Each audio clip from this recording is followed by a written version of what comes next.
నమస్తే. Welcome to our channel. నేను మీ పద్మావతి. ఈరోజు మనతో పాటు ప్రముఖ ఆధ్యాత్మికవేత్త మరియు శ్రీచక్ర ఉపాసకులు మణికంఠ శర్మ గారు ఉన్నారు. నమస్కారం గురువుగారు. ఈశ్వరార్పణమస్తు. గురువుగారు, మనకి 12వ తేదీన పౌర్ణమి ప్లస్ మనకి హనుమత్ జయంతి అంటున్నారు. దాంతోపాటుగా అది శనివారంతో కలిసి వస్తుంది కాబట్టి ప్రతి ఒక్కరికి కూడా వారికి జీవితంలో ఎన్నో రకాల బాధలు ఉండొచ్చు. ఆర్థిక సమస్యలు కావచ్చు, శని బాధలు కావచ్చు. ప్రస్తుతం ప్రతి ఒక్కరికి కూడా ఆర్థిక సమస్యలతో బాధపడుతున్నారు కాబట్టి మరి వీరంతా కూడా ఈ రోజున విశేషంగా ఏం చేయడం వల్ల ఆర్థిక బాధలు అనేవి తొలగిపోయి ఇక నుంచి సంతోషంగా ఉండాలి అంటే ఏం చేసుకోవాలంటారు? వాస్తవానికి పౌర్ణమి అన్నిటికంటే చైత్ర పౌర్ణమికి అత్యంత విశిష్టత ఉంటుంది. ప్రారంభంలో మొట్టమొదటి పౌర్ణమ చైత్ర పౌర్ణమ. పార్వతీ పరమేశ్వరుల కలయిక యుక్తం పౌర్ణమి. పరమశివుని యొక్క శిరస్సు మీద అర్ధచంద్రము, పార్వతీదేవి యొక్క శిరస్సు మీద ఉన్నటువంటి అర్ధచంద్రము కలిస్తే పౌర్ణమి బింబంగా ఏర్పడుతుంది అనే నానుడి. అయితే అందలి ఈ చైత్ర పౌర్ణమి అనేటువంటిది శనివారం రావడము విశిష్టమైనటువంటి శని దోషాలు అర్ధాష్టమ శని, ఏలినాటి శని ప్రభావాలు ఉంటాయి కదండి. ఆ శని దోష ప్రభావాలు పోవడానికి ఉపయోగపడేటువంటి రోజు. ఇక ఈ చైత్ర పౌర్ణమి హనుమత్ జయంతి యుక్తంతో కలిసి వచ్చింది.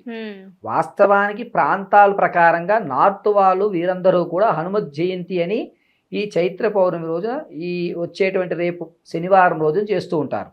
దీన్ని హనుమత్ జయంతి అంటే హనుమతోత్సవంగా పేర్కొంటుంటారు.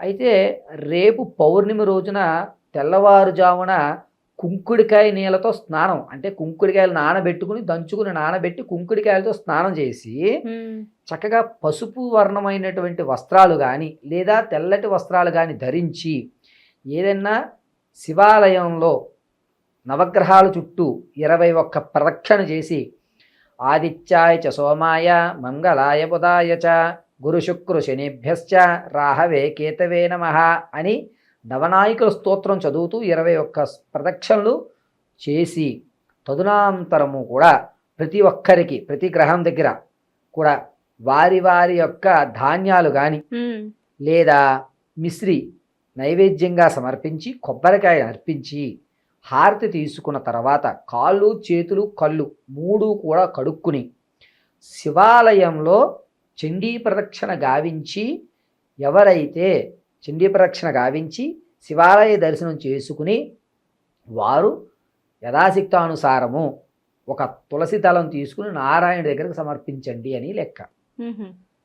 ఇక్కడ శనివారం నవగ్రహయుక్తాలకి తదునాంతరము పౌర్ణమి అనేటువంటిది ఈశ్వర పార్వతీ కలియుగ యుక్తానికి అందలి హనుమత్ జయంతి అంటే నారాయణుడు శ్రీమన్ మహావిష్ణువు స్వరూపమైనటువంటి శ్రీరామచంద్రుడు సీతాదేవిని తీసుకుని వారి ఇరువురి కలయిక చూసి ఆనందంలో ఉన్నటువంటి హనుమతు వారు చాలా ప్రధానందం పొంది ఉన్నాడు. కాబట్టి ఈ పౌర్ణమి రోజున మీ యొక్క మూలమంత్ర జపాలు కానీ సముద్ర స్నానం కానీ చేయడం మంచిది.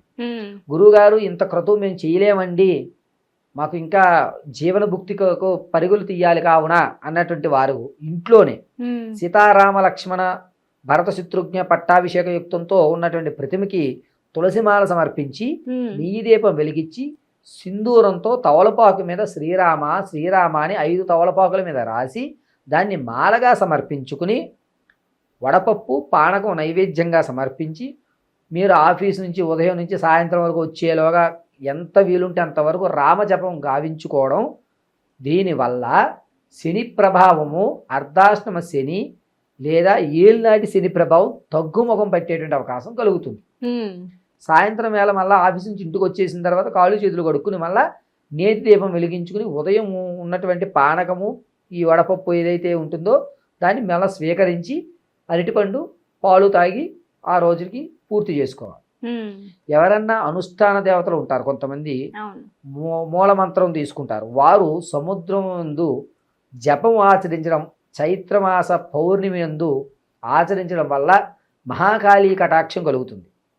కాళీ దశమహావిద్యల్లో కానీ ఏ విద్యల్లో అన్నా సరే సర్వేంద్రియాణం నయనం ప్రధానం కావున రేపు వచ్చేటువంటి పౌర్ణమి విద్యకి ప్రారంభం చేయడానికి శ్రీకారం చుట్టడానికి మంచి ఫలితం చైత్ర పౌర్ణమి. కాబట్టి ఎవరైనా ఉపాసన తీసుకున్న వారు సముద్రం యందు ఆ యొక్క జపాన్ని అనుష్ఠానం చేయడం అనేటువంటిది చాలా మంచి ఫలితాన్ని కలుగజేస్తాయి.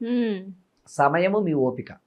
అయితే అసుర సంధ్య వేళ 5 తర్వాత లేదా ప్రాతకాలంలో 9 లోపు ముందే 9 లోపే అనుష్ఠానం పూర్తి చేయాలి. గురువు గారు, మరి పిల్లలు కొంతమంది చదువుకోవడం అనేది కొంచెం లేజినెస్ ఉంటుంది, చదువు అనేది వారికి సరిగ్గా అబ్బదు. మరి ఇలాంటి వారికి ఇక నుంచి మంచిగా చదువుకోవాలి అంటే మరి ఈ పౌర్ణమి సమయంలో తల్లిదండ్రులు కానీ లేకుంటే పిల్లల చేత చేయించడం కానీ ఏ పని చేయించడం వల్ల విద్యార్థులకి విద్య అనేది సక్రమంగా వచ్చే అవకాశం ఉంటుందంటారు? వాస్తవానికి పౌర్ణమి రోజున పిల్లలు ఎవరైతే మందగొడ్డిగా ఉంటారో ఈ చైత్ర పౌర్ణమి అనే కాదండి, వైశాఖ పౌర్ణమి కానీ, జ్యేష్ఠ పౌర్ణమి కానీ, ఆషాఢ పౌర్ణమి కానీ, ఏ పౌర్ణమి అయినా సరే మా పిల్లవాడు సరిగ్గా చదవట్లేదండి, చదివిని మర్చిపోతున్నారండి అనుకున్న తల్లిదండ్రులు ఖచ్చితంగా చేయవలసిన పని ఇది. ఏమిటంటే పౌర్ణమి రోజున సరస్వతి సూక్తం లభిస్తుంది మీ దగ్గర.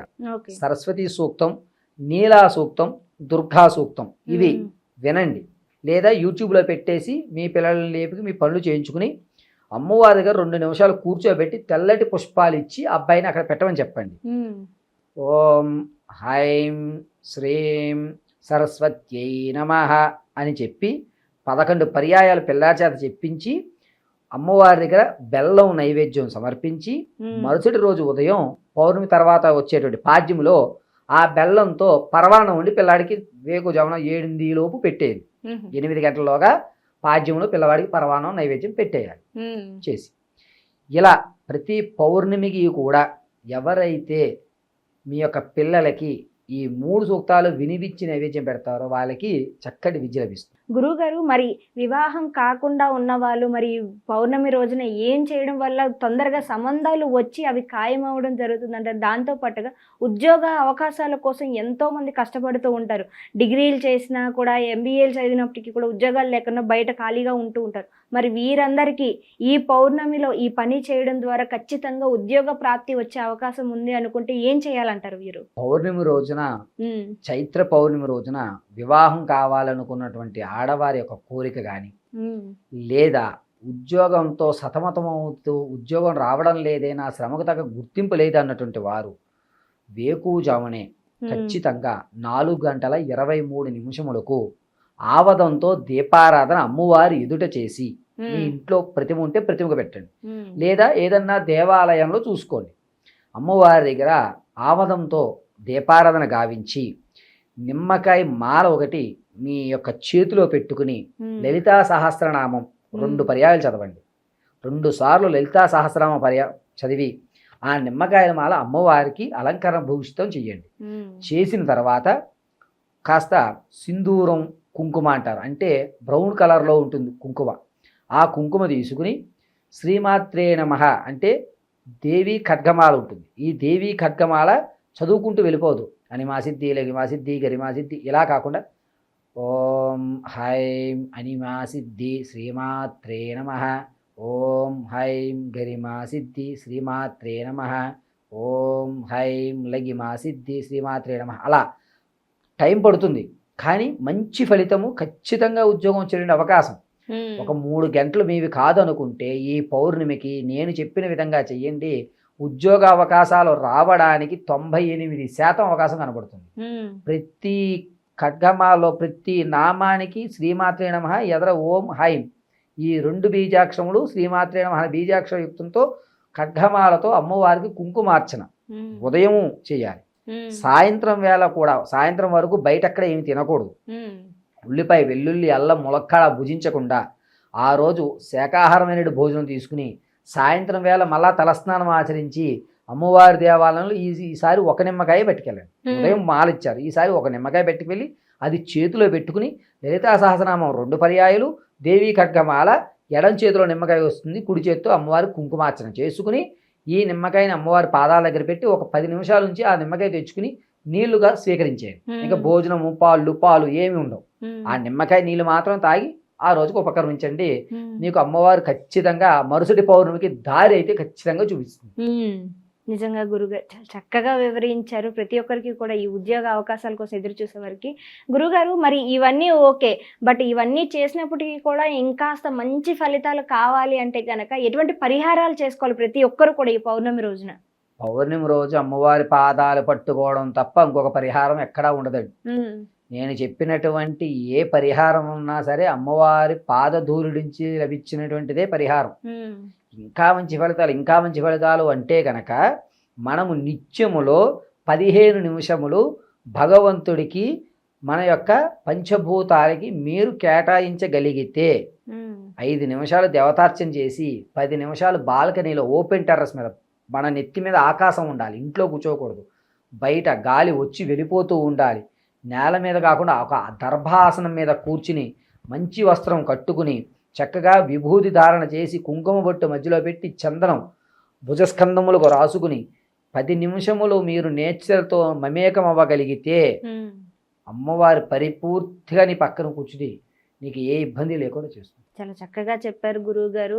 అయితే మనకి పౌర్ణమి కావచ్చు, అది శనివారంతో కలిసి రావడము, దాంతో పాటుగా అదే రోజు హనుమత్ జయంతి ఉండడం, 3 విశేషమైన రోజుతో కలిసి రావడంతో ఇక నుంచి ప్రతి ఒక్కరికి మీరు చెప్పిన ఈ రెమెడీ ఏదైతే ఉందో దీన్ని కూడా చేసుకోవడం వల్ల ప్రతి ఒక్కరికి వారి కష్టాలు తీరితే నేను కూడా మనస్ఫూర్తిగా కోరుకుంటున్నాను. మీకు కూడా ధన్యవాదాలు గురువు గారు. పరమేశ్వరార్పణమస్తు.